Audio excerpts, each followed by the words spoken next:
This news is funded by viewers like you. Please support our work at democracynow.org/give.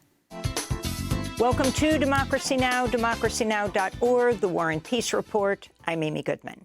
The Palestinian Ministry of Health reports Israeli attacks on Gaza have killed 200 Palestinians in the past 24 hours. Among the dead are at least 20 people killed in overnight air raids on Rafah near the southern border with Egypt, where nearly half of Gaza's population of 2.3 million is sheltering from Israel's unrelenting bombardment. Their misery was compounded Wednesday as the area was hit with heavy rains and cold winds. These are Palestinians forced to live in a tent city, and Al-Mawasi in southern Gaza, which Israel's designated as a so-called safe zone. Children sleep in the tent, while some adults have no choice but to sleep on the streets. There's no food, no water. The children lack milk and diapers. The situation is dire, with no sanitary conditions or toilets. I have 4 children with gastrointestinal diseases and flu. My youngest son has a cold, but we don't have any medicine. I have never felt as helpless and miserable in my life as I do now. The United Nations warns Gaza faces a public health disaster. Lynn Hastings is the UN humanitarian coordinator for the occupied Palestinian territories. We've got a textbook formula for epidemics and a public health disaster. This is in part, of course, because the shelters have long ago exceeded their full capacity, with people lining up for hours just to get to a toilet, one toilet available for hundreds of people. You can imagine what the sanitation conditions are like as a result. The World Health Organization says there have been 360,000 cases of infectious diseases recorded in Gaza's shelters. That includes meningitis, jaundice, chickenpox, lice, scabies, upper respiratory tract infections, and diarrhea, a leading cause of death for young children. The World Food Program says 83% of households in southern Gaza are going hungry. In the north, that figure is 97%. In the occupied West Bank, Israel's military has killed at least 11 Palestinians since Tuesday as it carries out its most intense raid since Hamas's surprise attack on October 7th. On Wednesday, Israeli soldiers raided the Freedom Theater in Jenin, a renowned cultural institution whose mission is to fight for Palestinian justice, equality, and self-determination. 2 of the theater's producers, Ahmed Tubasi and Mustafa Shetta, were reportedly taken away by Israeli troops.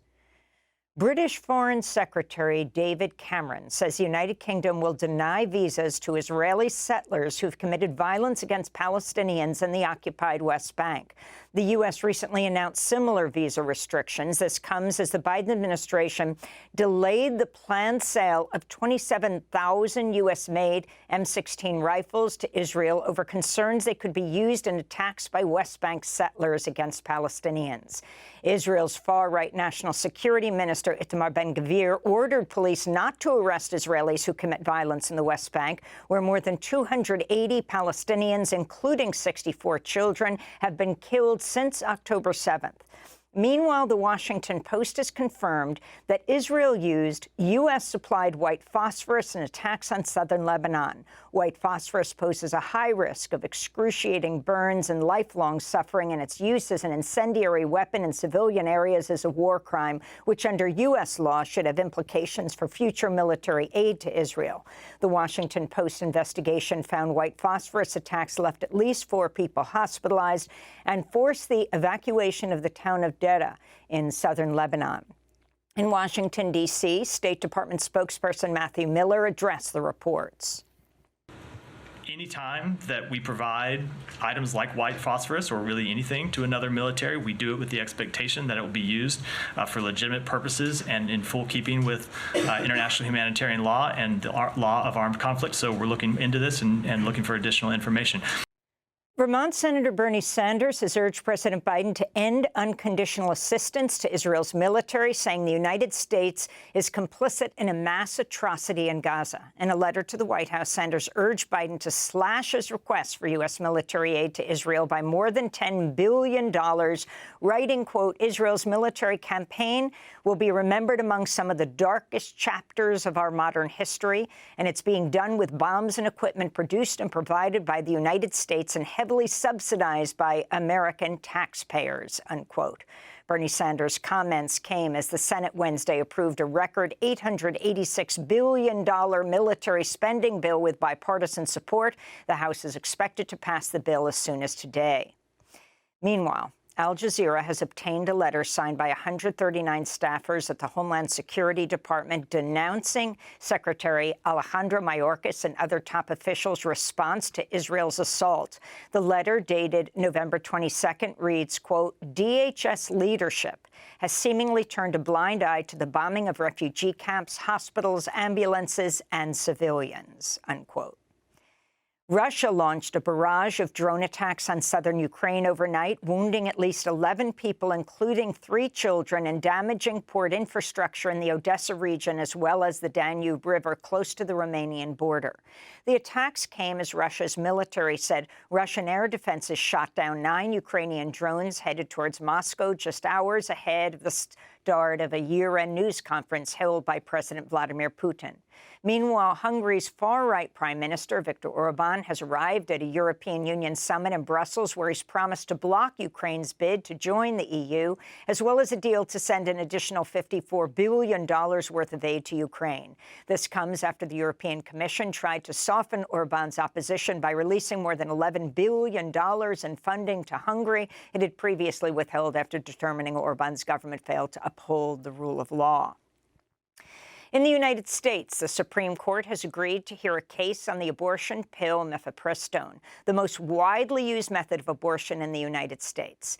In August, the Fifth Circuit Court sided with a right-wing Texas judge who argued the FDA improperly eased regulations on the pill to make it more accessible and that it should only be used up to 7 weeks into a pregnancy and only issued in person. The Biden administration said the ruling, quote, threatens to undermine the FDA's scientific independent judgment and would reimpose outdated restrictions on access to safe and effective abortion medication, unquote. For now, mifepristone remains available through telemedicine, mail delivery, and via pharmacies, pending the Supreme Court's decision, which is expected by the end of June next year. The Supreme Court has agreed to hear a challenge to the felony obstruction statute that's been used by the Justice Department to charge over 300 people in connection with the January 6th Capitol insurrection, including Donald Trump. The court's decision could invalidate convictions against those involved in the insurrection and hamper special counsel Jack Smith's case against Trump. Separately, justices are considering the special counsel's request to expedite consideration of Trump's claim of presidential immunity. In related news, CNN's published recordings of former Trump attorney Kenneth Chesebro revealing Trump was told about the fake elector scheme to keep him in office and informed by lawyer Jim Trupis that he'd lost the state of Wisconsin. The revelations come as part of the interviews with Michigan state prosecutors. Clear that Trupis personally told the president there was zero hope for Wisconsin. As part of this message, I think crafted to try to get him to concede, to just give up this long shot challenge. There was a conscious effort to deflect him from a sense of any possibility that he could pull out the election. Kenneth Chesebro, who's been dubbed the architect of the false electors plot, is cooperating with investigations in Michigan, Wisconsin, Arizona, and Nevada. In October, he pleaded guilty in Georgia's sweeping election subversion case. House Republicans approved a resolution authorizing an impeachment inquiry into President Biden. Republicans accused Biden of abusing his position to advance his family's business interests. A probe into the allegations has not returned any evidence.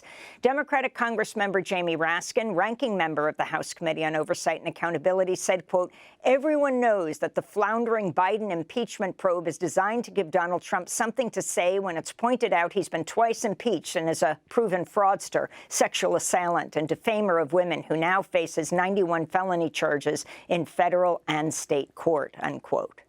This comes as Hunter Biden made rare public comments Wednesday. The president's son defied a subpoena from House Republicans and instead spoke to press in front of the Capitol. For 6 years, I have been the target of the unrelenting Trump attack machine, shouting, "Where's Hunter?" Well, here's my answer.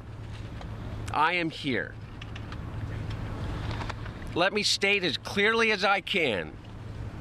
My father was not financially involved in my business, not as a practicing lawyer, not as a board member of Burisma, not in my partnership with a Chinese private businessman, not in my investments at home nor abroad, and certainly not as an artist. Republicans said they would move to hold Hunter Biden in contempt for defying their summons. He says he'll testify publicly, but not privately. And Tesla has recalled software from nearly all of its 2 million vehicles on U.S. roads after regulators found the electric car manufacturer failed to ensure that drivers remain attentive while using autopilot, a system that can drive autonomously. This follows a series of accidents involving self-driving Teslas, some of them fatal. Meanwhile, in Sweden, garbage has begun piling up at Tesla's workshops after a major transport workers union said it would stop collecting waste in support of Swedish mechanics who've been on strike since October to protest the anti-union policies of Tesla and its billionaire CEO Elon Musk. And those are some of the headlines. This is Democracy Now!, democracynow.org, The War and Peace Report. I'm Amy Goodman. Democracy Now! Is funded by viewers like you. Please give today at democracynow.org/give.